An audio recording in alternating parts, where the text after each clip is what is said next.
If you could all take your seats. Thank you all for coming. I'm Jerry McDermott. I'm the chair of the International Business Department, and it is my proud honor to introduce you to the big man himself, our Dean, Rohit Verma.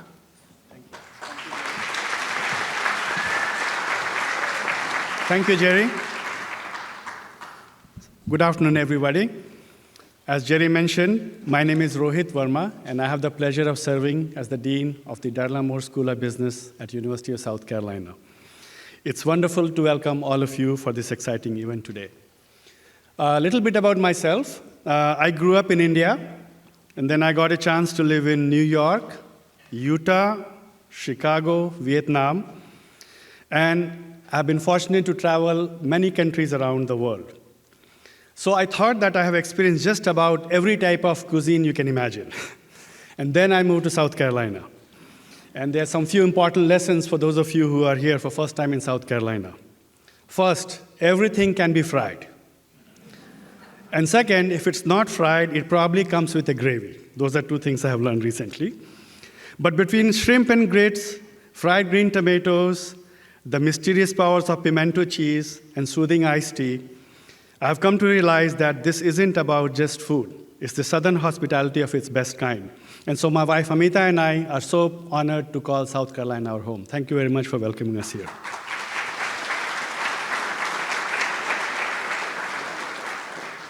Now, speaking of collaboration and good taste, today's event comes together thanks to many wonderful partners.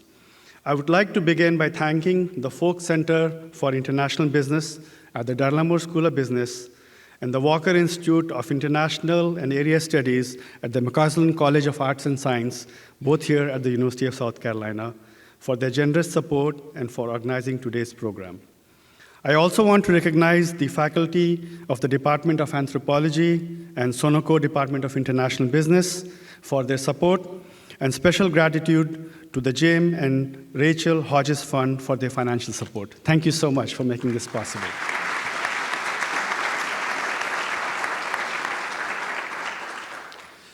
We are also deeply thankful to Columbia World Affairs Council. I saw Dixon Monk someplace, thank you, for helping us promote this event along with its member and to the greater Columbia area. And also, I would like to acknowledge several special guests who are seated in the VIP section in the front of the auditorium.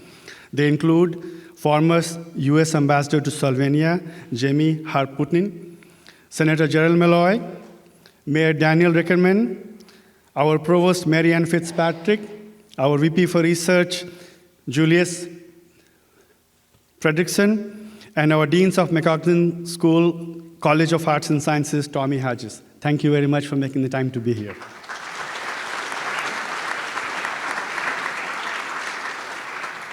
And finally, several members of our external advisory board, such as Darla Moore School of Business's Business Partnership Foundation, Dean's Advisory Council, and other advisory council members are here in the room. Thank you also for coming and for support to our university and community.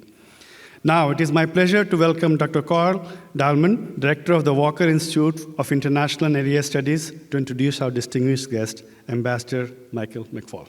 Carl?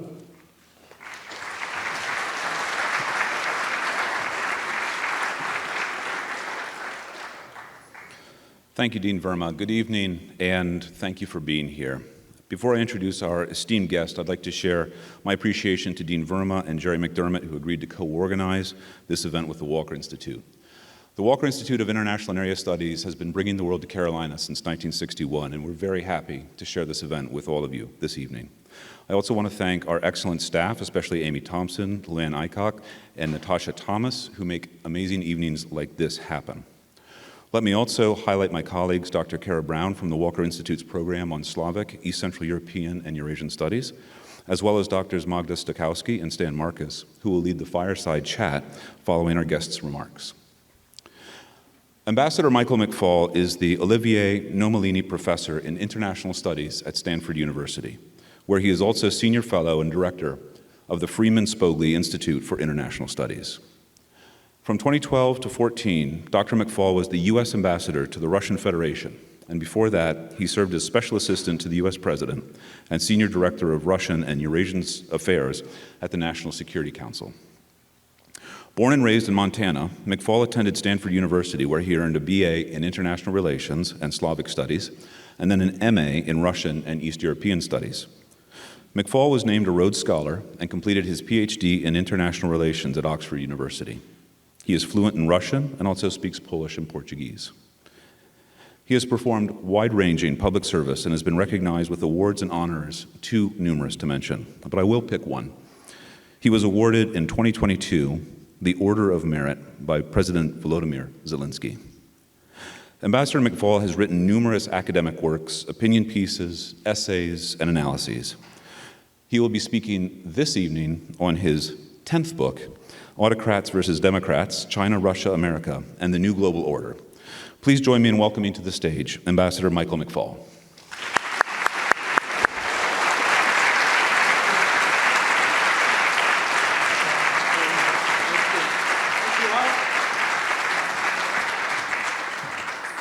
Thanks for having me. Do I see a clicker or should I just stand here? Where should I? There we go. All right, I'll just stand here. I am really thrilled to be here at the best USC in the United States of America.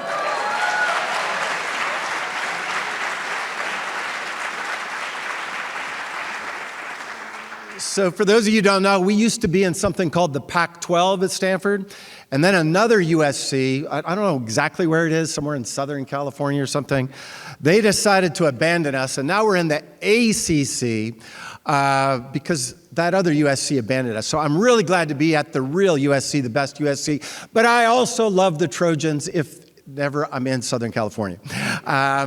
But I do want to talk about my new book today. Thanks for having me. The official launch, just so you know, is next week. It's published in October 28th. And it will be, I think I'm in a town called Cambridge, Massachusetts, speaking about it there with Rachel Maddow, by the way, is going to moderate that event. But somehow you at USC figured out a way to get the book ahead of time and get me here. And so this is like the last game of the preseason, but this is a fantastic turnout for the last game of the preseason. Thank you all for coming.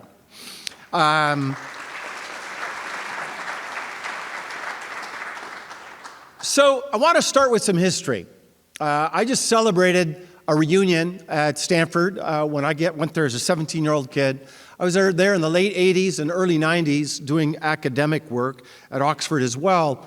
And for those, I can see some of you are old enough to remember this, but I'm also glad to see a lot of you are too young to remember this. That's great that you're here. I really love to see all the students here. So I want to remind those that are old enough and underscore those that don't remember this history, just how wonderful and great it was 30 years ago to be an American and to believe in democracy. I was living in the Soviet Union actually in 1990-91. And after the Berlin Wall came down and after the Soviet Union collapsed, we, the United States, and I realize not everybody here is from the United States, but we were the only superpower in the world. That was good. Democracy seemed to be embraced by the entire world.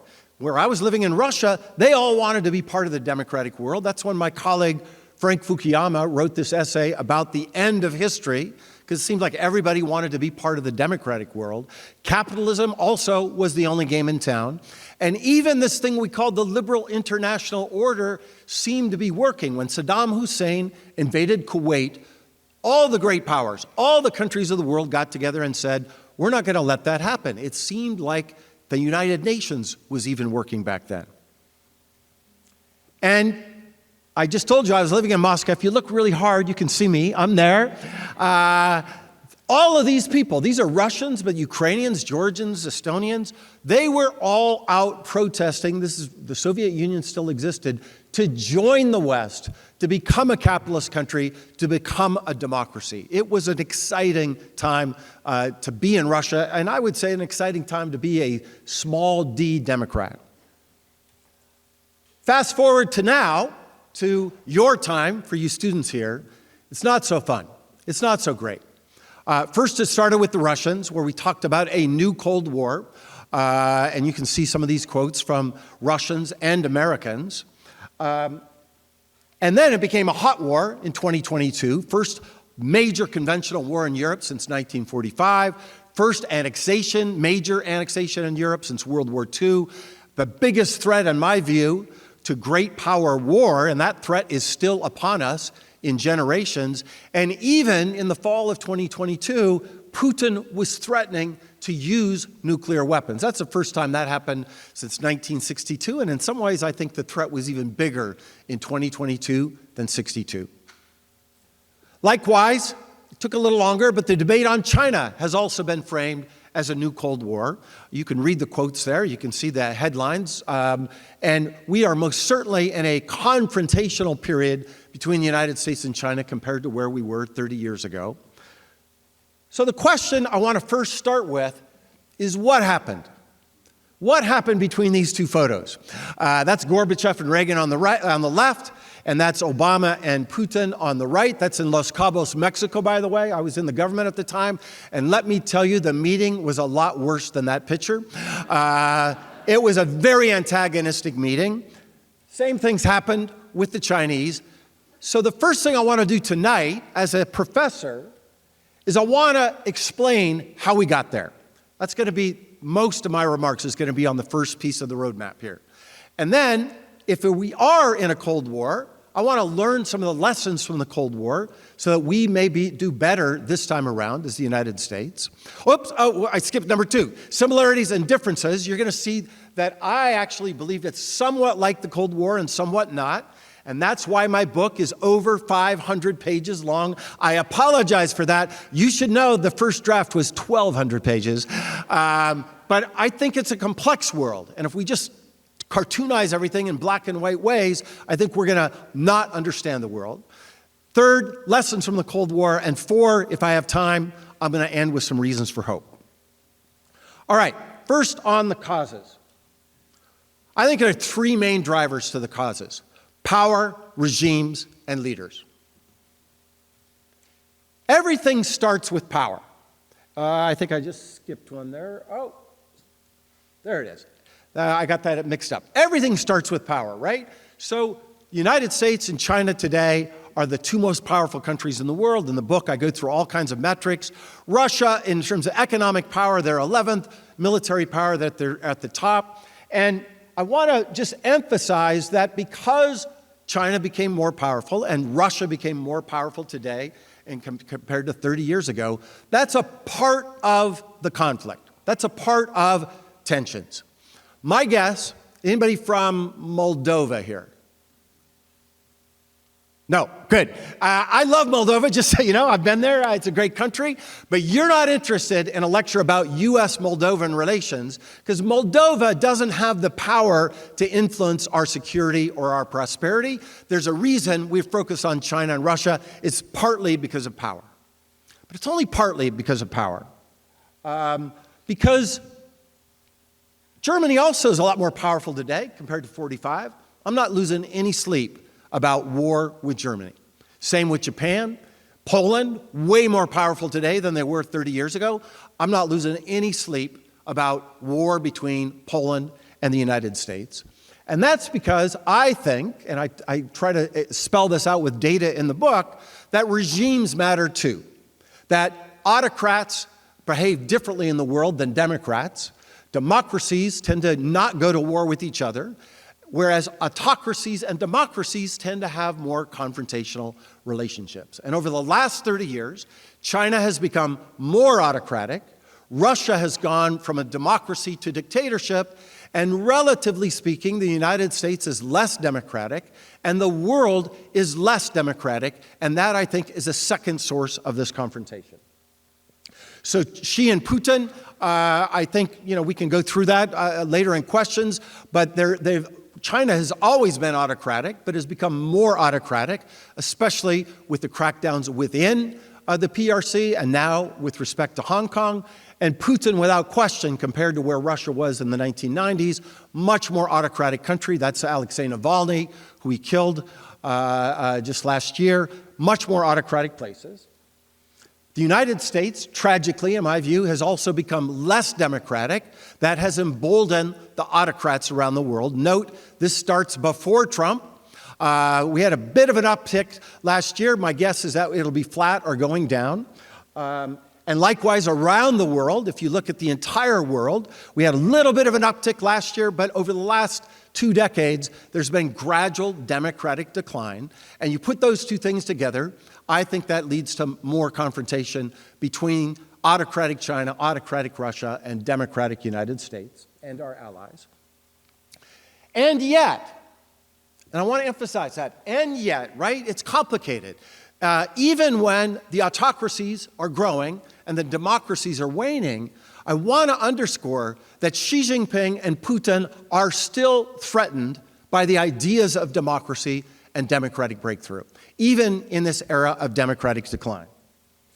In Russia, it started with these revolutions: Serbia 2000, Georgia 2003, the Orange Revolution in Ukraine in 2004, where democratic expansion, not NATO expansion, democratic expansion became a threat to autocratic Russia under Vladimir Putin. And in fact, I haven't had the chance to listen to him talk about this. This is in the summer of 2009, President Obama's first trip to Russia. Putin is prime minister. He's hosting us for breakfast there. And we talked about these things. And Putin gave a long lecture. He knows how to go on and on and on, by the way. This one, I think he went on for 56 minutes before President Obama said a word. By the way, I was super nervous because my job after this meeting was I was supposed to brief the press as a senior administration official, when you've ever seen that in the press. And the meeting was scheduled for 60 minutes. And at minute 57, my guy hadn't sent a single word. And I'm like, oh my God, what am I going to tell the president? That he just listened and said nothing? Luckily, the meeting went for 4 hours. I had a lot to say, but I was sweating at about this time. But in this meeting, you know, Putin went on about all of our mistakes, and he talked about the Iraq War, and he talked about us fomenting regime change abroad. And President Obama said, well, I don't know if you knew this, Mr. President, Mr. Prime Minister, but I was against the war in Iraq. I'm against that. And Putin had never heard an American say that. He'd always been talking to President Bush and his colleagues. And then he said, we're not going to do regime change. We're not going to do that. We're going to have a different policy towards the rest of the world. And I think Putin maybe thought things might be different. But then, just a year and a half later, there was something called the Arab Spring in the Middle East. And I want to underscore, I worked at the White House during these events, first in Tunisia, then Egypt, then Syria, then Libya, Bahrain. We had nothing to do with fomenting this massive mobilization against these autocratic regimes. This is our ally, folks. Mubarak was our ally at the time. This was Egyptians and Tunisians and Libyans and Syrians acting on their own behalf, but not for Putin. Putin thought it's all a CIA-conspired thing. It's the deep state here in the United States. And then it happened in his country, same year. Parliamentary election, falsified like normal Russian elections, 5-6%. We sat around with that. This is no big deal. This is just the way it is in Russia. But these folks, they had a different view. We would call them the middle class. They used a phrase called the creative class. These are people that own things. And they had a slogan. I don't know if you've heard of it. No taxation without representation. And that's because they didn't want to give their money to the government without having their elected officials elected in free and fair elections. And this went from 5 to 500 to 200,000 people on the streets of Moscow. And again, Putin blamed us. He blamed Barack Obama, he blamed Secretary Clinton, and he blamed me personally. That's when I showed up to become the U.S. ambassador. As we teach at Stanford, correlation is not causation, right? I just happened to become the U.S. ambassador right when all that mobilization was going on, but you can see from this quote from Russian media, they blamed me for fomenting revolution, for supporting the leader of this movement, Alexei Navalny. I kind of became the poster child for this attack against our country, the United States. And when I say poster child, I mean literally poster child. This was circulated in 2012, and it was a calendar of all the McFaul girls were the opposition folks. And then Ukraine. Just 2 years later, do you see a pattern? Massive mobilization. All of these people are protesting. You know what they want? They want to join the European Union. That's why they're mobilized. And eventually, there was violence. Eventually, President Yanukovych fled, and these folks led what they call, in Ukraine, the revolution of dignity. Putin calls it a CIA-inspired, a CIA-orchestrated revolution against his guy, and that's why autocrats versus Democrats clash. And then, after his first invasion in 2014, in response to those large crowds that I just showed you, he decided he had to go in and crush the democratic government of Ukraine and crush the independent country of Ukraine. I've sat in the room with Putin, and he says two things that are contradictory. On the one hand, if you're in the room with him, he'll tell you that Ukrainians are not a separate nation. They're just Russians with accents. He literally says that. And it was the Bolsheviks in 1917, and then the Americans in 1991, the collapse of the Soviet Union, that pulled apart the Slavic nation. But he wants to bring it back together because they were destined to be together. So that's the first thing he says. But the other thing he says is that, and in fact, he said this in a meeting I was in with him with the Vice President Biden in 2011. And we're talking, we're arguing. I'm going to make this a little more dramatic. You're going to get to be Vice President Biden. Do you mind? You mind? Okay. Do you mind? Or you don't mind? Okay. All right. All right. Putin doesn't blink, by the way, when you're in a meeting with him. And I blink. But we were arguing about Georgia or something, and he leans in and he points at the vice president. He said, you know what your problem is? You look at us, and you think that we think like you because of the color of our skin. He went just like this, the color of our skin. But we don't.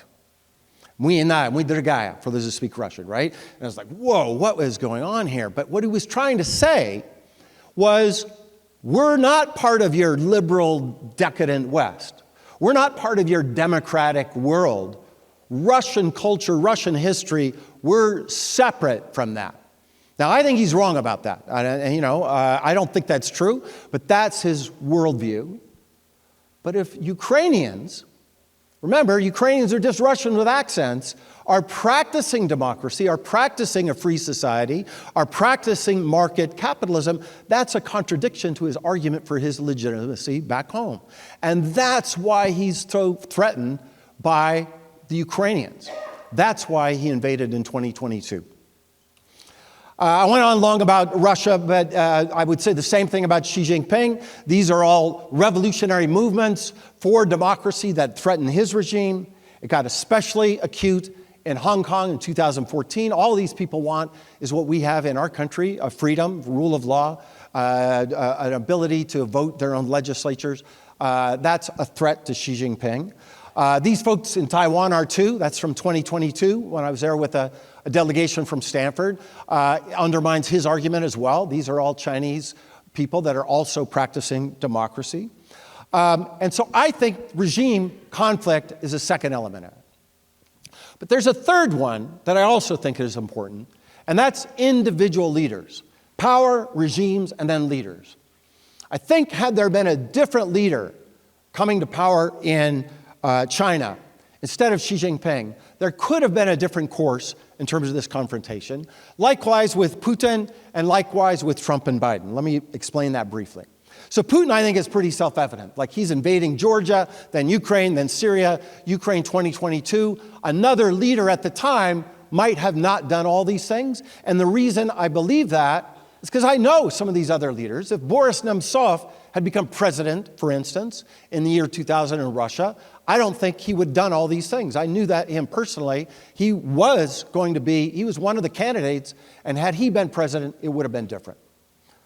Likewise with Xi Jinping, I think these aggressive actions that we've seen in the last decade or so are something unique to him and not necessarily something you get with Chinese power or the Chinese Communist Party, because it wasn't always that way. And likewise, here in my country, in our country, when President Trump won the first time around, his national security team wrote this very famous new national security strategy, where they identified China and Russia as revisionist powers. That was different than the Obama administration. By the way, I agree with this analysis. I think this is right. I think it was right to make this pivot. I'm not so sure the president himself agrees with his own national security strategy. I'll come back to that when we get to the end of my talk. But this was a pivot because of an election in our country. And then after it, the Biden administration continued along the Trump pivot, especially towards China and eventually towards Russia when they invaded Ukraine. I think leaders matter as well. All right. Okay, good. We got some time. So if that explains how we got to this era of great power competition, some would call it Cold War 2.0, what can we learn? What are the similarities and differences with the Cold War? And I'm not going to go through, these are complex slides. I'm going to go through them fast so we can get to your questions. But the main takeaway here is that there are similarities and differences. And we have to appreciate both and not just believe that we are repeating the Cold War. Because if we just superimpose the Cold War framework on our competition with China and Russia, I think we're going to get some things wrong. So similarities with respect to Russia, there are some similarities here, right? We're the only two nuclear powers in the world. China's catching up. They're not there yet. We are both two major conventional military powers, although the United States, in my view and my assessment in the book, much stronger than Russia. There's an economic asymmetry between the United States and Russia, just as there was during the Cold War. And there is an ideological competition between autocrats and Democrats, just like there was during the Cold War. Those are the similarities. But I think there's some key differences as well. And let me just focus on two in the interest of time. The third one is different. Even during the Cold War, with some minor exceptions. But we fought World War II because we wanted to end annexation. We thought that that was bad, that was disruptive. When I teach at Stanford a course on American foreign policy, I started with a movie of 6 minutes of European history, in 1,000 years of European history in 6 minutes. Okay, and what do you see? You see countries getting bigger, smaller, the borders changing all the time, the Mongols come, the Nazis come, Napoleon comes, the Soviets come, lots of annexation and lots of killing. And then in 45, it stops. It freezes. We're now in a new era with the Russians where annexation is back, and I think that's somewhat dangerous, more dangerous compared to the Cold War. But the second one I want to also foot stomp on for 2 seconds. This is not a fight between capitalism and communism or communism and the free world. You know, remember, for those of you who are old as me, there was the red team and the blue team, and which country, Angola, is that red or blue? Oh, they just flipped to the red team. Where's Germany? Germany, well, half of it's blue, a little piece of it's red, right? The Cold War struggle was between states. Right? At least most of it was. There were some communists here and there in the West. We had some communists up in UC Berkeley, by the way. I used to see them. I was studying National Liberation Movement, so I'd go get their materials and stuff. Maybe you had some communists here, I don't know, but they were pretty marginalist folks. What's different about the conflict with Russia today is that the fight is not just between autocratic and democratic countries. The fight is within countries as well. And Putin has a brand of what I call illiberal nationalism, that as I said before, the West is decadent and their ideas are bad, and we are going to be the bastion of what he calls, not my words, his words, conservative, orthodox Christian values.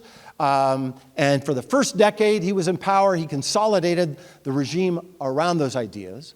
But for the last 20 years, and especially in the last 10 years, he's been propagating those ideas through things like Russia Today, through NGOs, through the Russian Orthodox Church, where they're finding like-minded individuals and organizations and political parties inside Hungary, inside Italy, inside France, and inside the United States of America. That's new. That's new. That's different from the Cold War. Likewise with China, two superpowers, yes. Different regime types, yes, just like the Cold War. Ideological composition around the world, yes. And tragically, the prediction in the book is that this is going to last for a long, long time, just like the Cold War lasted for decades. But there are also really important differences. And here, the differences, I think, are really important to understand. And I won't go through, again, another very complicated slide. I'll come back to it during questions. But let me just talk about the two that I think are most important. One, there is an ideological competition, and the Chinese do support autocracies and autocrats around the world. But are they proactively fomenting revolution in the United States or the developed world? I don't see the evidence for that. Are they exporting communism? I don't see the evidence for that. So it's an ideological struggle, but I do not think it is as acute as the fight was with the Soviets. And therefore, our policy has to be driven by that difference. But another one on the differences is about us. And I'll say more about this at the end of my talk. We are in a period of retrenchment right now. We are in a period where a lot of Americans say, you know, what happens abroad, that's not our problem. Ukraine, where is that? Taiwan, why should I care about Taiwan? Competing with the Chinese in Africa, we got our problems here at home. My mom in Montana says that all the time to me. Mike, should I care about Ukraine so much? I don't want to spend money here in Montana. And that is something new. That's something we didn't have. And that worries me a lot, as you're going to see when I get to the end of my talk. And this other giant difference. These folks were split. Soviet Union and China was split for most of the Cold War. They are allies today. All right, so if there's some things that are similar, can we learn some lessons? I think there are three big lessons. Don't repeat our failures from the Cold War. Emulate the successes. And then some things are just new and require new policies that have nothing to do with the Cold War.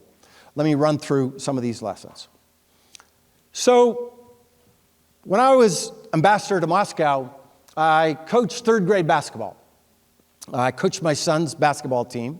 I don't think any ambassador before or after me has ever been the coach of a third grade basketball team in Moscow. And what I learned, coaching basketball, and I watch a lot of basketball. I hope you saw the Warriors won last night.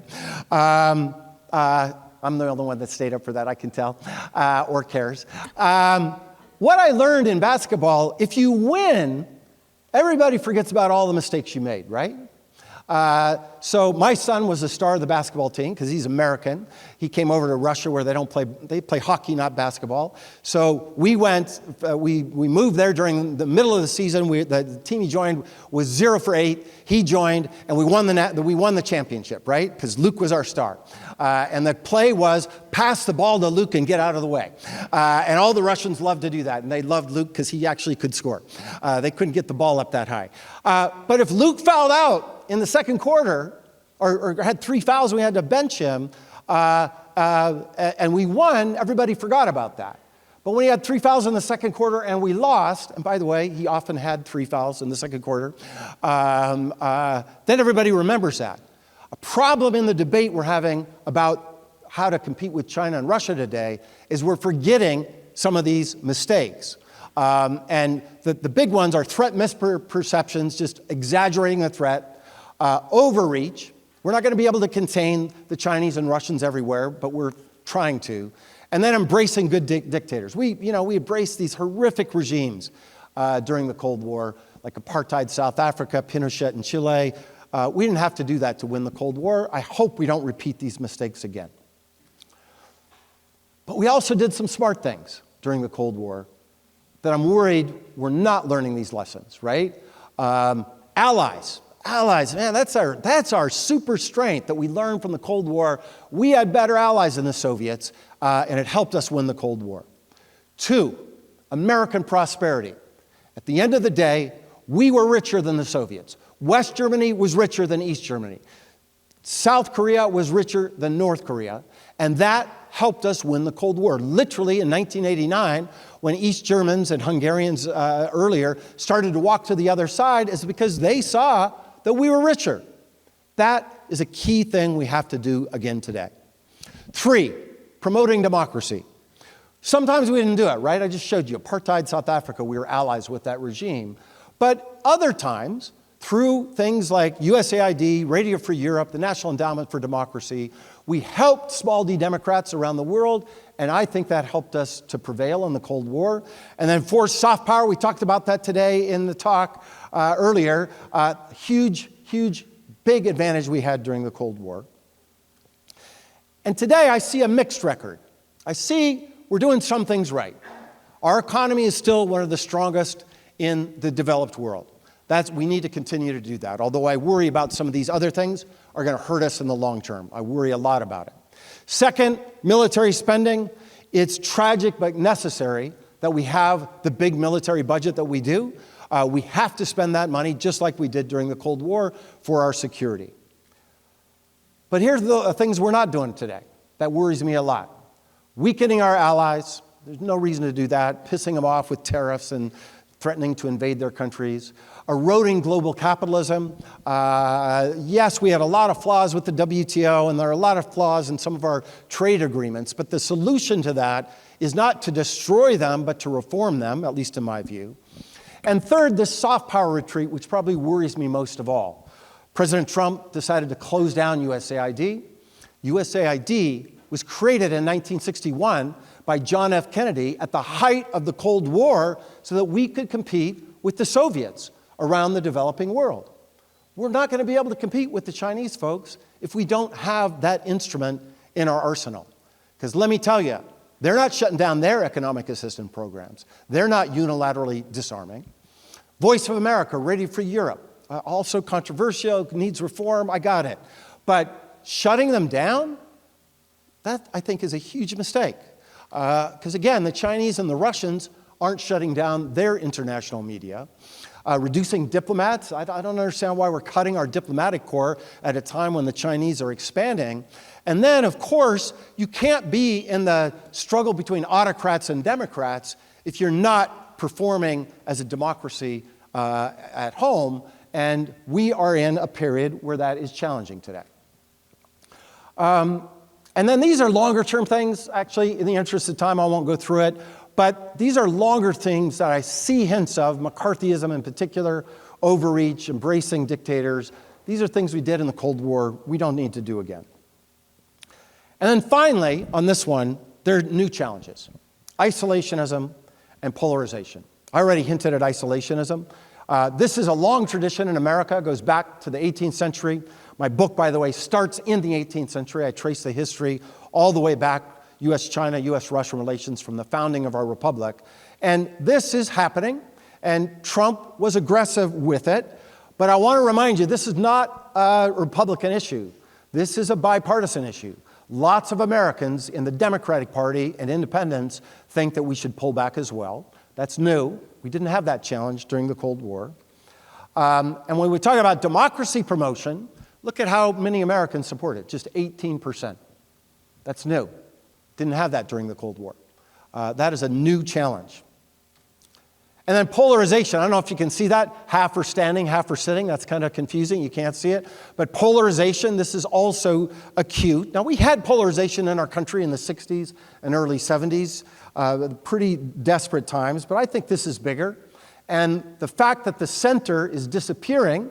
Note I'm quoting a Republican here, just so we're clear about that. My colleague Condi Rice. This makes it hard.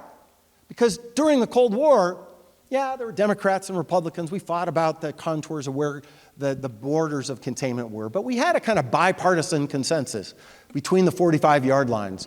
That is eroding in America today, and I think that'll make it harder for us to compete with China and Russia over the decades. And the biggest threat, as I've already intimated, is our polarization here at home.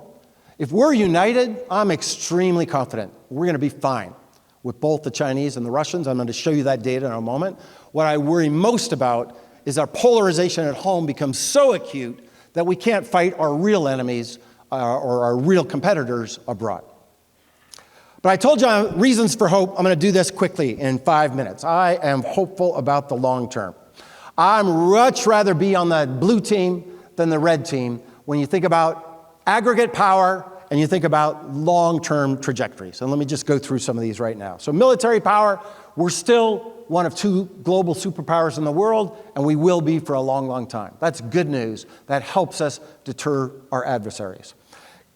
Second, allies. We're messing around with this. I'm nervous about that, but we still have them together, and we are doing some positive things in burden sharing. I actually support the president on that. And look at Team Blue versus Team Red. We are stronger when it comes to our allies. And when you add up all our conventional power together, the numbers are overwhelmingly in favor of us compared to the Chinese and the Russians. That's good news. Second, economic power. The Chinese are closing the gap. You can see it here, right? They are definitely closing the gap. And that worries me a lot. I write about that in detail in the book. The Russians lagging behind. Putin, by invading Ukraine, they got them distracted. They're lagging behind. But the Chinese are catching up. And yet, when we add it up, democracies versus dictatorships, democracies, Democrats versus autocrats, I still see overwhelming advantages to the free world. 9 of the 10 largest economies in the world are democracies. GDP per capita, this race is not even close. China, and I'll take this bet from anybody after I get done talking, I will wager $10,000 that China will not catch up to the United States GDP per capita in this century. Now, I probably won't last long enough to be good on that bet, but I just don't see it happening. And by the way, when you add all the democracies in this, the richest countries in the world, GDP per capita, the top 20, with the exception of Singapore, are all democracies. China, Russia, lagging way behind. Universities, including the university we're at right now, we have the best universities in the world. These are just the top 50. This has been a superpower strength that we attract the best and the brightest from all over the world. I've met some of those international students here since I've been here. A giant, fantastic advantage as long as we continue to nurture it with new money for research and development and visas for our international students. Most valuable companies in the world, we're at the top. China breaks the top 20, but we're still way ahead here as well. And then on the economic development part, and I have a whole chapter in the book on this slide, I'm not so sure China is going to continue to grow the way they are because they grew in the past not because they were communist. I think that's a huge mistake that a lot of analysts are making. They grew in the past because they rolled back state control of their economy over the last 40 years, beginning with Deng Xiaoping. And now Xi Jinping is bringing the state back into the economy, and I think that is going to slow economic development in that country and add to that these structural problems, middle income to high income, very hard to make that transition. Inequality is rising in China. That is bad for economic growth. By the way, that's bad for economic growth here in the United States as well. And then their demographic challenges are enormous. I'm not so sure they're going to be able to grow at the rate they're growing today. And then last things I want to end on, ideational power. I think this other conservative, by the way, is right. Churchill was right. Democracy, horrible system of government, except for all those others tried. And guess what? Most people in the world agree with Churchill. That representative democracy is better than these other forms of rule. Most people around the world still agree. They criticize their democracy, but when you say, would you rather have a theocracy, or would you rather be ruled by a colonel, or would you rather to be ruled by Putin's son, they say, no, we prefer that we would choose our own leaders. That is not an American-only value. That is not a European value. That is a universal value. And the data, I think, is pretty overwhelming to support it. And then on this piece, I just want to say, well, maybe you don't care about democracy and autocracy, you just care about security. I would just to remind the Americans in the room that more democracy in the world makes us more secure. All of our enemies have been dictatorships. The War of 1812 is a little complicated, I know, and there's a few other complicated cases, but by and large, they have been in the past. When autocracies democratize, they become our allies. Germany, Japan, Italy, being the most prominent. And rising autocracies, as I've already shown, threaten our security. So I actually think to promote democracies is in our security interest, not just in our moral interests. And so let me end on this. I'm a political scientist. I've been a political scientist for most of my life, 3 decades. Just celebrated my 30th year at Stanford. And to the other political scientists in the room, I think we all need to admit we are really bad at predicting the future. And I'm sure we're going to get a question about that. I just want to say humbly, we're not very good at it. By the way, I worked 5 years in the government. The CIA is really bad at it too. We missed the Green Revolution in Iran, the Arab Spring in 2011, Bolotnaya in 2011, and the Revolution of Dignity in 2014. And I don't blame them. It's just hard to predict mass mobilization in the future, right? So I want to be humble here, but I want to suggest that we faced these challenges in the past. 1930s was the worst of it, right? The world got really autocratic. And that wasn't the trajectory of history forever. 1970s, not that long ago, seemed like the whole world was becoming communist. Southeast Asia, Angola, Mozambique, Nicaragua, that seemed like the correlation of forces, to use a word that the Soviets used, was on their side, and we were in decline, both at home and around the world. 15 years later, 20 years later, the Soviet Union collapsed. And so that's the world when it was really bad. So, and then you put it in this longer term perspective, there's the arc of history is definitely pointing towards democracy, not autocracy. So I think it's really too early to bet against America yet. But I also think it's too early to bet against small d Democrats as well. You really want to bet against this guy? President Zelensky? Think about the courage that he's had. You know, he didn't run when his country was attacked. He said, you know, we need ammunition, not a ride. Here's when he was younger. Look how young he looks there, by the way. That's at Stanford in 2021. But I want to be on his side. I don't want to be on the side of the autocrats. I would rather be on his side. I want to be on her side, Svetlana Tikhanovskaya. She's leading the struggle for democracy in Belarus in exile. I've met her. I've met her many times, and she is an inspirational character. I want to be on these people that are fighting for these ideas. And at Stanford, I run a program over the summer where these are all small d Democrats from all over the world, and there is nothing more inspirational than spending time with people that are fighting for what we Americans take for granted. I think it's way too premature to bet against democracy just yet. Thanks for listening. Thanks for having me.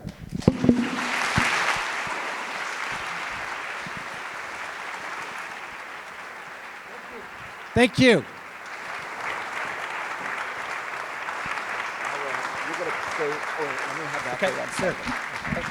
Thank you very much. We're going to now pivot to our discussion section, and let me introduce 2 of our colleagues who will lead this. First, Magdalena Swakowski is Associate Professor in the Department of Anthropology at the McCausland College of Arts and Sciences and a Faculty Associate at the Walker Institute. And my direct colleague, Stan Marcus here, is Associate Professor of International Business, a Business Partnership Foundation Fellow at the Darla Moore School of Business, and also co-faculty director of our Folk Center for International Business.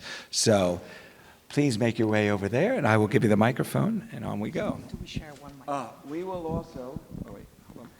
I will. Yeah. Okay. Ladies and gentlemen, so glad to have you here. Please keep in mind that if you do have questions, you'll have an opportunity to ask them. There are 2 ways to ask a question. First way is you scan this QR code and you type it in on your device. And the second way, we will have people with paper cards. Just flag them, raise your hand, they will come to you, and you can give them, you can write on, there we go. They're waving. Okay, thank you. Testing. So I'm completely exhausted. So you guys should just ask each other questions, I'm okay? pretty sure you're exhausted. It's been a long day and an amazing showing by amazing USC. So Ambassador McFaul, Can I welcome. say one other thing about the audience? Yes. I talk at a lot of university campuses. I am so delighted to see so many students here. That's not oftentimes the case, so thank you for the students Bravo. that come. So, welcome to the Better USC. And I want to begin with something you started your talk with, which is you were in Moscow in 1991 during the coup attempt against Soviet leader Mikhail Gorbachev. You described this period as exhilarating, a moment when Russia was moving closer to the democratic world. Then in 2009, you spearheaded Obama's Russia reset, believing we could work with Dmitry Medvedev. Now Putin is invading neighbors. Xi Jinping is building a surveillance state. Looking back, were you and perhaps were we naive about the arc of history? That's a great question, and it's a hard question, and I struggle with it in the book. By the way, the epitaph in the book is Martin Luther King. The arc of history is long, but it bends towards justice. But what I would add is people have to bend it that way. It doesn't happen naturally, organically, because of history. I would say a couple of things. So I was living in Moscow. I'd lived in Russia and the Soviet Union back then many times. So I was there in 1990, 1991, Fulbright scholar at Moscow State University. And I was finishing my dissertation, which was really about revolutions in Southern Africa and external influences. So what I was allegedly doing, I shouldn't say allegedly, what I was supposed to do, because that will make me sound like I was working for the CIA. I was not, just so you know, don't read, if you see it on the internet, it's not true. I would gladly work for the CIA. I have nothing against them, but I just wasn't. It's just not factually true. But I was wrestling with these literature. In fact, I had two books. I'm going to make this more simple. I had two books with me.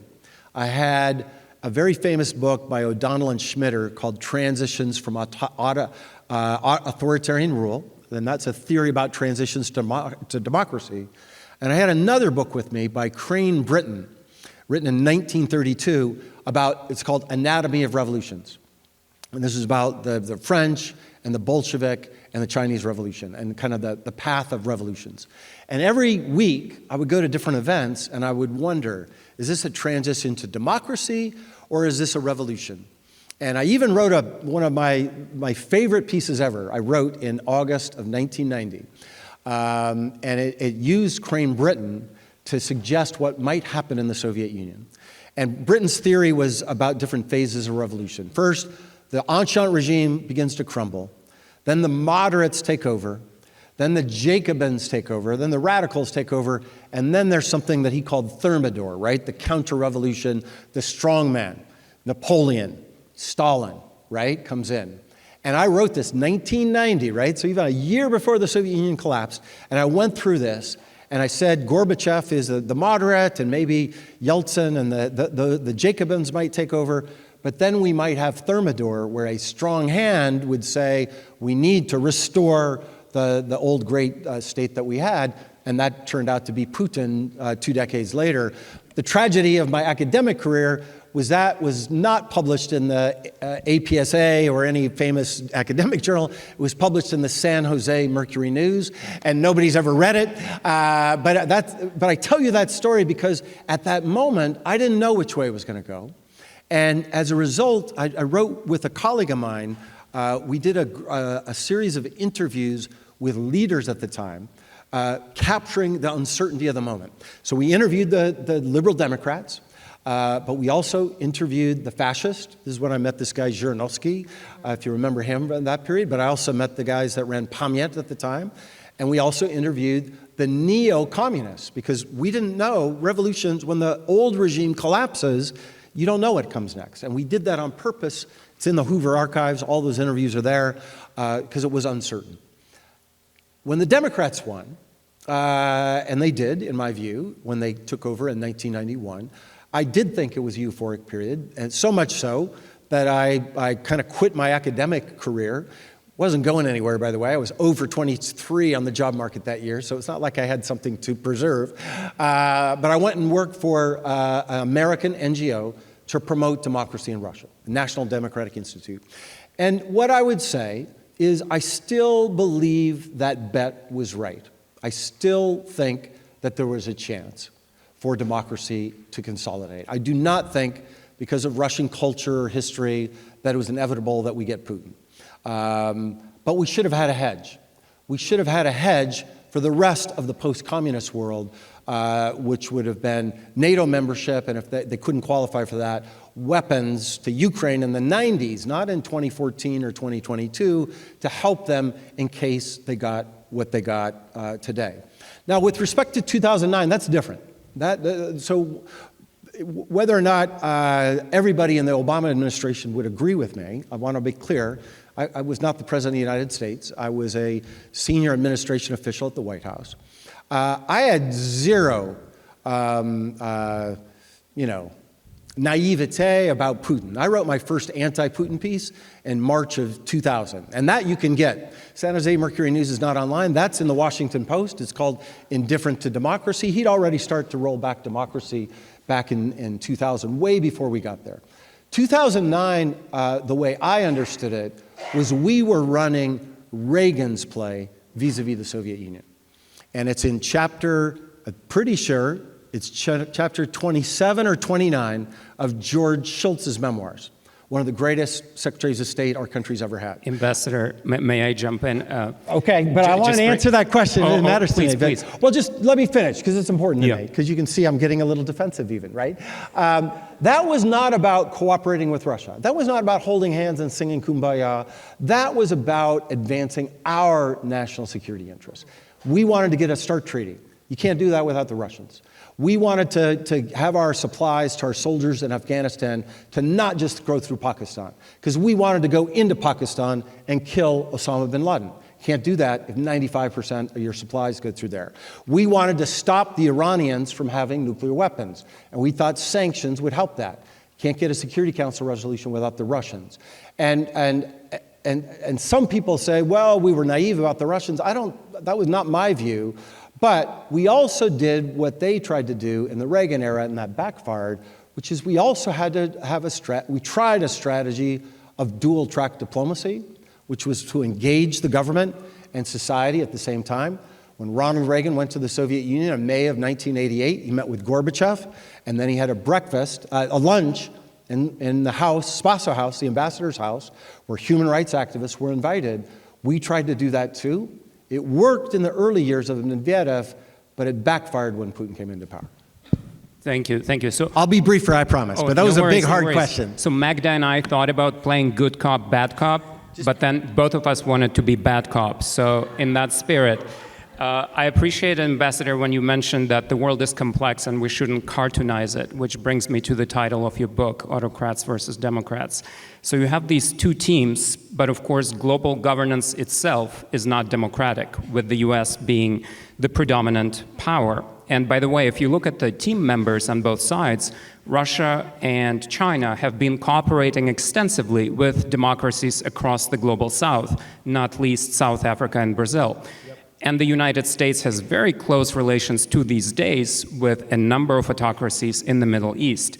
So could it be that the real difference between teams is not about democracy versus autocracy, but rather about supporting a unipolar US-dominated global order versus resisting US dominance in the name of multipolarity? Yeah, that's a great question. You're not playing bad cops. These are good questions. These are hard questions, and they're the right questions. Most certainly, each one of the major sections of my book begins with 91 and then talks about how we're not in 1991 again. So unipolar world then, we're not there now with respect to power. Everybody wanted to be democratic 1991, we're not there now 30 years later. Liberal international order that we anchored 1991, 92, we're not there now. And I have 3 chapters going through that history, and I agree with that assessment. At the same time, I didn't use the word but on purpose. I do think that autocracies behave differently than democracies in the international system.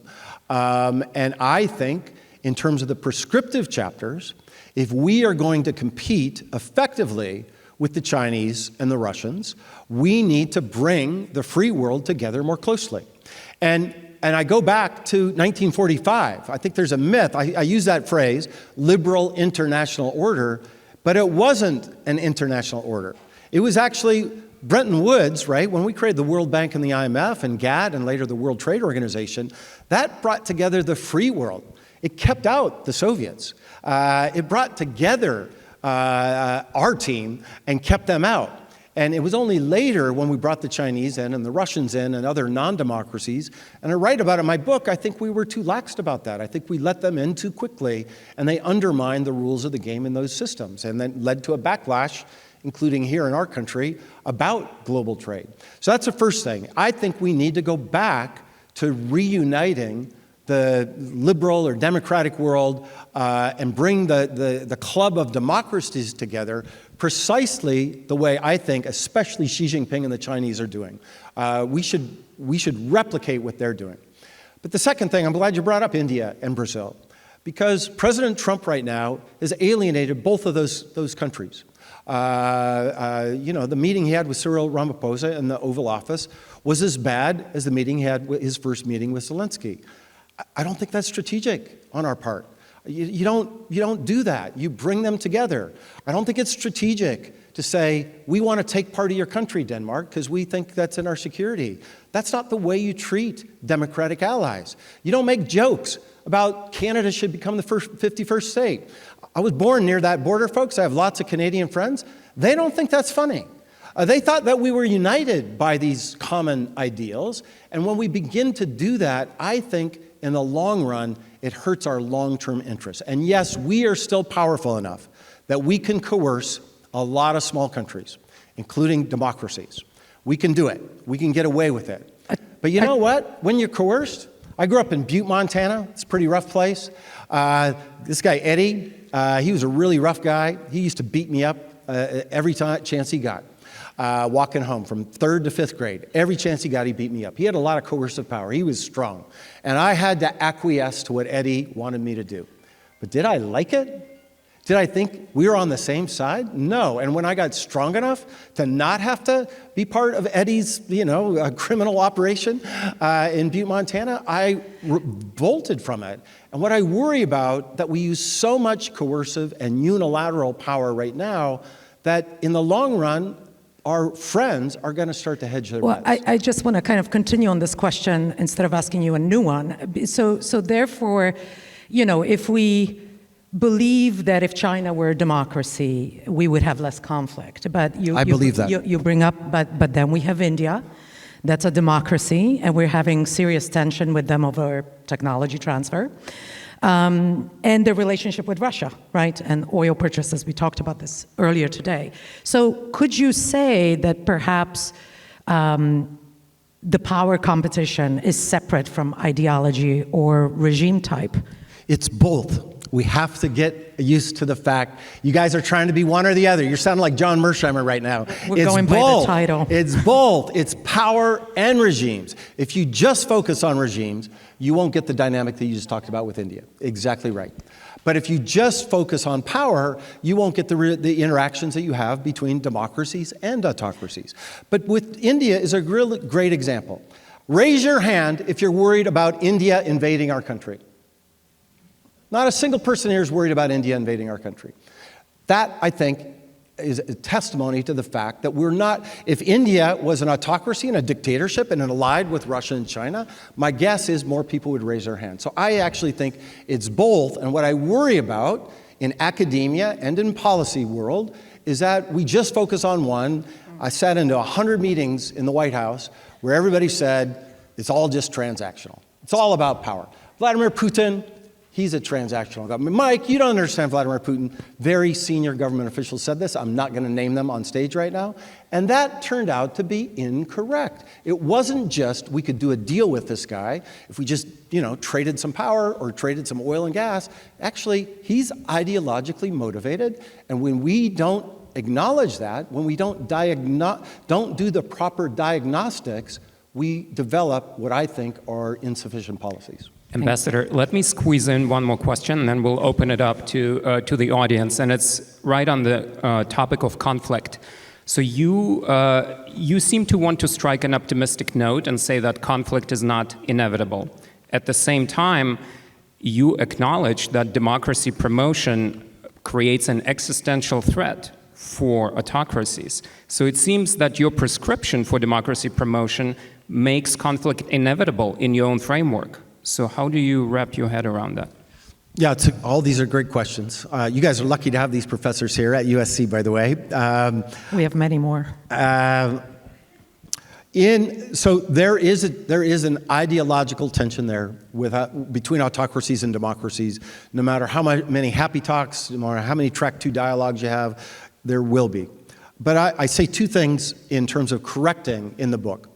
Number one, I like to remind people that even during the height of the Cold War, when we had this ideological competition, we still, with the Soviets, cooperated on things that were in our mutual national interests. So we signed arms control treaties during that period.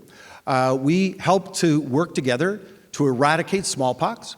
We led the world to sign the Non-Proliferation Treaty, the Nuclear Non-Proliferation Treaty in 1968. And we did that with the, Khrushchev called it peaceful coexistence. It's like, okay, we're going to disagree about regime type and legitimacy, but we're going to cooperate here. That's number one. The second thing that I write about in the book, at this stage in world history, I think we need to have a defensive posture when it comes to democracy, which is not fomenting revolution in Russia or China. We're not doing that, just so we're clear, and we don't have the capacity or the means to do that. So let's not focus on that. Let's focus on shoring up democracies and seizing, when they come, opportunities for breakthrough. So last year, for instance, there was an election in Venezuela, and very clearly falsified. The Democrats, the small d Democrats, won that election. That was a moment like the Orange Revolution in 2004, and we didn't seize it. We didn't put enough pressure. We didn't organize the world to say, it's time, Maduro, you lost the election. That's an example where a breakthrough was there and we didn't seize it. But then I would just say, if you really want to fight for freedom in the world, there are two places where we have to be rock solid in support: Ukrainians and the people that live in Taiwan. And we're not threatening anybody. We're not going in. We are just saying this is an independent country, and we believe that Ukraine should be free, and we should respect their sovereignty and their territorial integrity. I think defense is what we need to do now. It's an excellent point. Thank you. Are we ready to take questions from the audience? Hello? Okay. We have a lot of questions. Thank you from everybody. I mean, a tremendous amount of interest in a number of topics. I want to start with our students. We have a number of questions from our students. Ambassador McFaul, you have an incredible career in public service, in international public service, and you're a professor. Many students are asking, what sort of advice would you give our students who remain interested in careers in international public service, diplomacy, international business, but they're actually afraid about taking the steps towards those careers for a number of reasons. One is increased tensions. So it's easier to go be an internationalist when everybody's kumbaya and globalization. And also because of maybe getting tagged in a negative way in their career if they're studying languages and regions and things like that. And what would you say to them? So that's a great question. I don't have an easy answer. It's a hard question, and I'll think about it harder, and I'll tweet about it tomorrow. So follow me on Twitter. But I'd say a couple things off the top of my head. First, go to a great university. You're already doing that. Second, learn a foreign language. In my career, learning Russian, I started first-year Russian as a 17-year-old kid at Stanford, and it was transformational in terms of living abroad. When I worked in the government, anytime President Obama had a meeting with the Russians, he always brought me. I hope that he thought I was a good advisor about what we should say, but it was mostly because I spoke Russian. And I was on the phone with him whenever he was on the phone with Putin or Medvedev, because he wanted somebody that understood. And there were some moments where the translation broke down that I could come to the aid of the president. And so you want to be in the room where it happens. Learning a foreign language helps. Third, I know it's a hard time to think about government careers because right now the government is slashing and burning all of the jobs. I have many former students that have lost their jobs in the last several months. And my own students at Stanford, they're like thinking this is not a great career move. I would say two things about that. One, play the long game. If you want to be a diplomat, take the Foreign Service exam now, because you're going to fail it 3 or 4 times. It's a really hard test. I did not pass it when I was closer to your age than I am. I failed that test. So it's going to take a while to get in. And then you're going to go to FSI, and you're going to learn a language, a foreign language. The government's going to pay for that, by the way, a really nice benefit of being a diplomat. And then you're going to go for your first several tours of duty, and most certainly your first one, you're going to work in consular services, which is completely nonpartisan. Well, it's getting more and more partisan these days, but you're going to be fine for the long run. Don't worry about the short-term politics of our country. And the fourth thing I'll say is we need you. We need the best and the brightest to serve in our government, because without an effective government, we're going to lose this great power competition I'm talking about.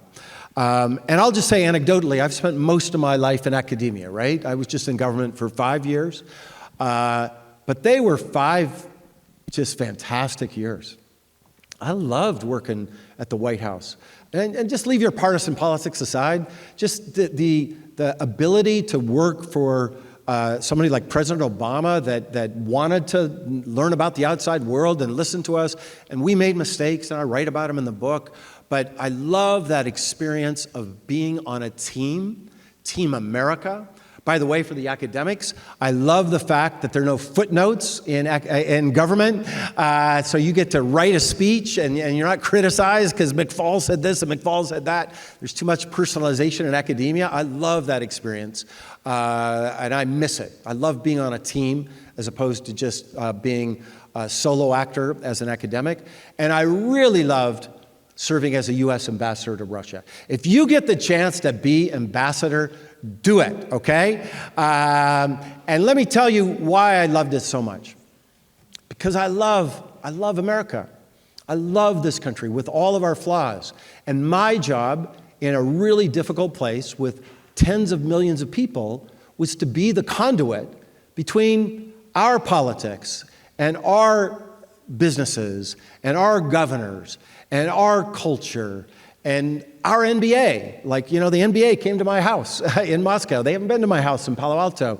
I got so much pleasure out of country western groups and jazz groups coming and gospel choirs. One of the most moving events I had in my life was being in a hall 10 times the size of this one with Russians. And a gospel choir, I think from Alabama, came. We only have time for a few more questions. Well, this is important to me, okay. So I'm going to finish on this. You can. Well, I'm going to finish on this.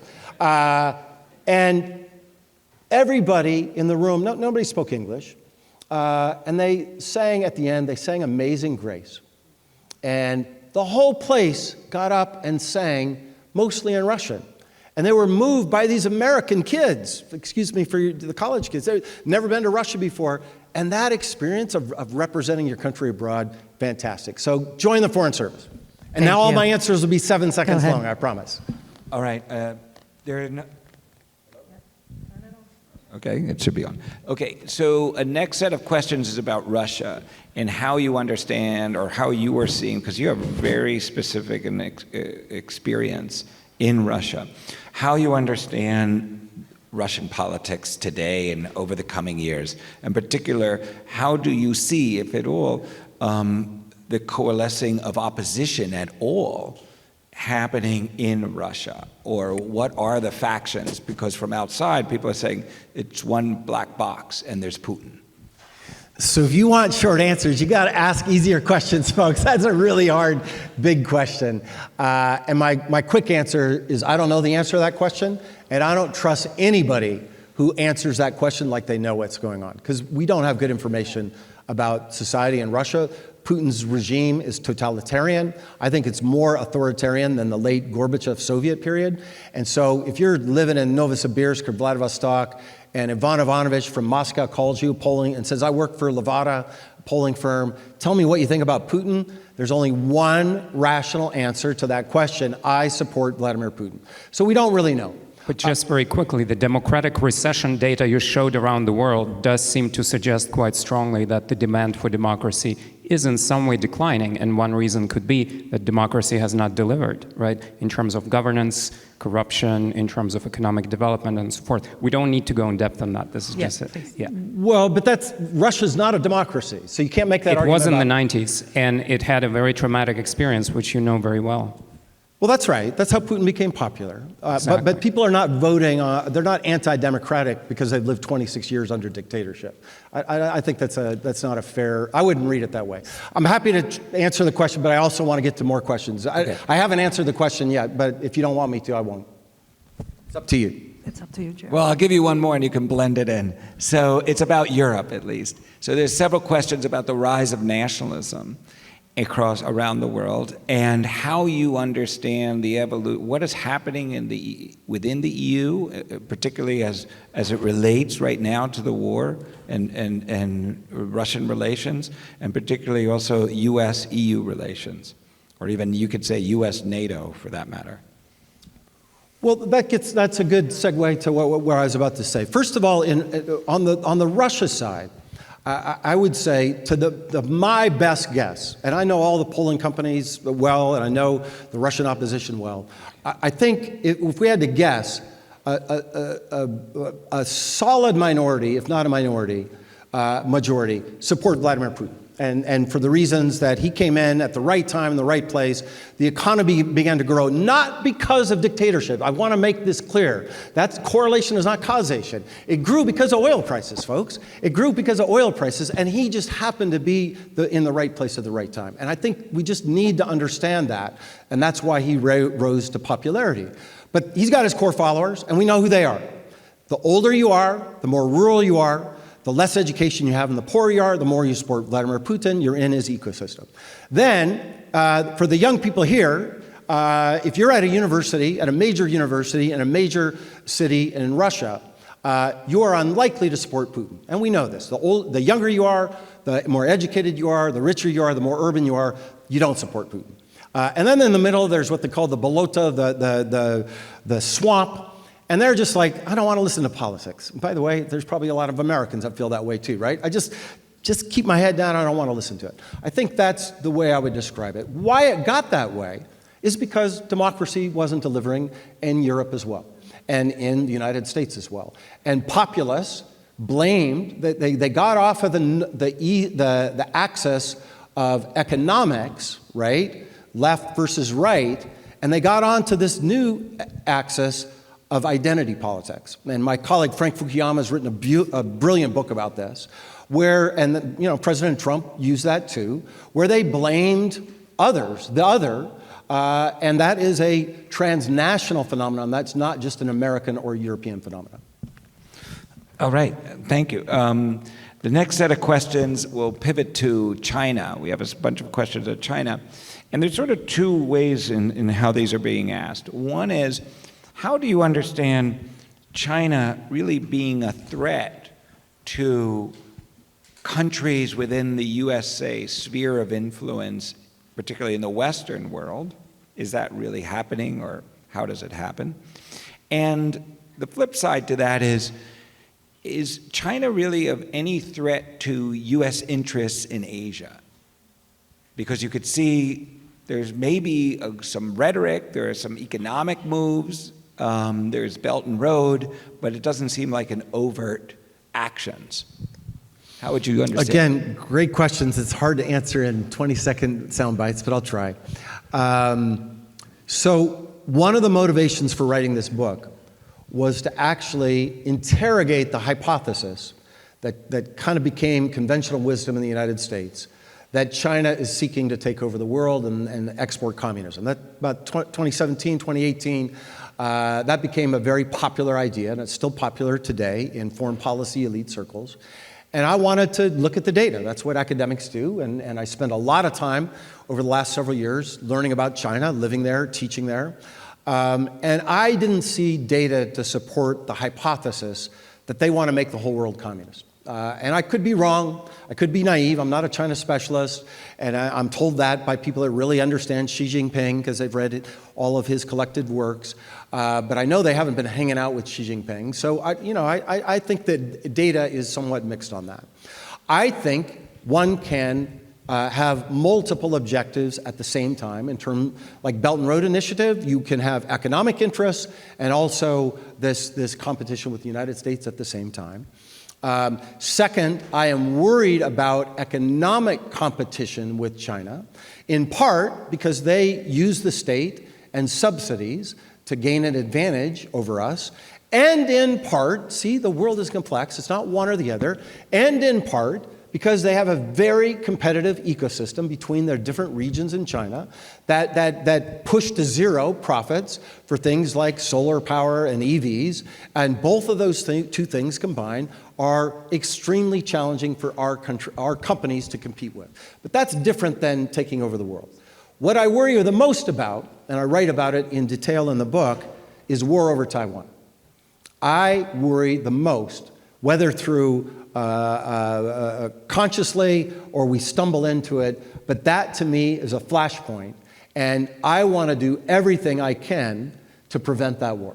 And that includes both preventive deterrence things that I think the United States and our allies should be doing in Asia, with Taiwan and around the island, and also proactive things to say we will not recognize the independence of Taiwan. That's my view. Other members of Congress, other senators, maybe some senators from here, I don't know where Lindsey Graham is on this these days, but I think that's a mistake. I think that's a mistake. I think strategic ambiguity has served us well, and I want to preserve it because I do not want to have a war over Taiwan. I think it would be bad for Taiwan, bad for China, and bad for the United States. Okay, with another set of questions, and I should note that we only have a few minutes left. It goes back to one of the grand motivations for this book and this talk, and it's about the situation in Ukraine. It's sort of the so what question. Could you go back to this? There's a lot of questions about this in the sense of, well, what happens if we just sort of weakly back, or we really don't back the Ukraine, and Russia gains an advantage there in some significant way? What's next? And because there's other questions, is there, we're looking at the drones going into Europe, the drones going into Polish airspace. Do you also feel that there's a potential, in the next 12 months for another provocation against NATO countries, the Baltic states? And by the way, it's not too late to enter the competition for the Nobel Peace Prize. And I do want to add to this, that let's not forget that Putin has placed nuclear-capable weapons in Belarus. So in this context. So are we at the end? So forgive me, but because you're asking big, hard questions, and I want to give you really genuine answers, okay? I want to answer your question in two radically different ways. And one, I'm going to make it personal, and then the other, I'm going to talk about it strategically. So on the day that Putin launched his full-scale invasion of Ukraine, I was texting with one of my close Ukrainian friends. We run a program for leadership in Ukraine. We've had lots of Ukrainians over the last 2 decades at Stanford. We've hosted President Zelensky. You saw him. One of our former leaders won the Nobel Peace Prize 3 years ago, Lysa Matvichuk. So I have a lot of personal connections with Ukrainians. And this woman, her name's, I don't think she would mind me telling you, her name's Svetlana Zalashuk. And I want to make it personal, because sometimes we talk about these things in abstract. This war is not abstract for me. Svetlana was driving out of the city with her baby, worried that she might not get out of town in time before the Russians would come and kill her. She was a member of parliament. She's close to Zelensky. That's what is her worry. And by the way, we now know that people like Svetlana had real reason to worry that these Russians, she was on a list, and she was on a hit list to be killed if they took over Kyiv. And she was driving out, and she said, Mike, we're going to fight these guys. We're going to prevail. I just can't believe we have to fight this bastard alone. That's what she said to me in a text, September 24th, 2022. And for me personally, ever since that day, I vowed that I'm going to be in this fight with Svetlana and all my Ukrainian friends for as long as it takes, and get up every single day and think about what more I can do, because Svetlana's on the side of good, Putin's on the side of evil. That's my view. Svetlana lives in a democracy. It matters to me. Putin is a dictator. Putin is an imperial person who is annexing territory. Folks, we fought a war. 1939, go back, look at the history of World War II. We fought a war to stop people like Stalin and Hitler. He is in that category. I don't want to be on his side. I want to be on the other side. So I actually think that there is right and wrong in the world. And a lot of Americans say Americans don't care about that. I disagree. I give a lot of talks about these kind of things. I actually think Americans care about morality. We are not cynical geopolitical people. I want to be on the side of Democrats and against autocrats, personally. That's on a personal level. But say you don't care about that. You just care about America and, you know, what's happening in your local community. I get it. Here's why you should also care. Because we did this, folks. We did this in the 1930s. Italy went into Ethiopia. Nobody knew where Ethiopia was. Japanese, gradually, and then dramatically, they went into China, and we all said, that's not our problem. We're not going to get involved in that. That's not our problem. And then Stalin and Hitler went into Poland, and then Stalin went into a bunch of other places, and Hitler went into a bunch of other places, and millions of Americans still said, not our problem. We had this American First Committee. America First, if you heard that phrase before, go and read the history of the 1930s. Millions and millions of Americans, up until December 7th, 1941, that's what they said. We don't have a dog in this fight. And we tragically learned how that theory of world politics didn't work. And I think we're in a similar moment. If we do not help the Ukrainians stop Putin in Ukraine today, we might be fighting them in Lithuania tomorrow. And you know who believes that? The Lithuanians. The former foreign minister of Lithuania, he's at my institute right now, that's what he worries about. So let's stop them in Ukraine so we don't have to fight them as part of the NATO alliance if we're called upon. But same with Taiwan. I was just in Taiwan 3 months ago. You know, the group of people in the world cheering the loudest for the Ukrainians, I saw lots of Ukrainian flags in Taiwan. It's the Taiwanese, because they understand if Putin succeeds in Ukraine, that's going to encourage Xi Jinping, and that could get us into a war on Taiwan. And then finally, in the fight between autocrats versus Democrats, and this gets us back to South Africa and India, which are really important, you know, the swing states. I have a whole section about the swing states and the middle states. And if you're watching this great power competition, and America looks like we're pulling back, we're weak, we're fighting among ourselves so we're not engaged in the world, then you're just going to hedge your bets a little bit. And you're going to lean just a little bit more towards the Chinese and the Russians. Conversely, if the Ukrainians prevail and we help them prevail, I think the rest of the world is going to lean a little bit more towards us.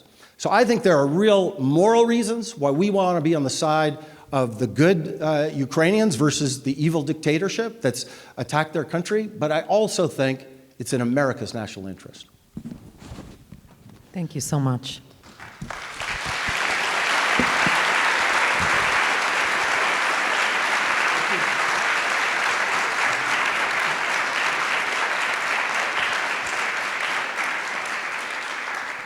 We had many good questions that we were not able to get to this evening, but I will say, having worked through them with Jerry, a lot of them are answered in the book, which is on sale in the lobby.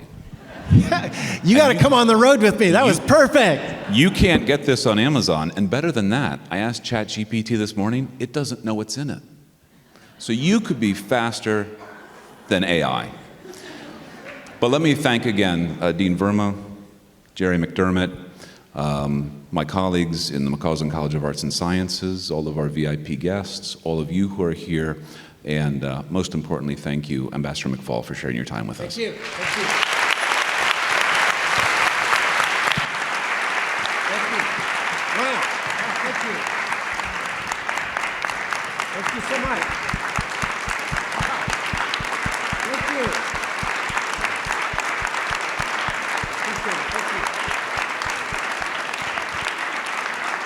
Thank you. If anybody would like to purchase Ambassador McFaul's book, they are available in the lobby. Thank you all. Thanks.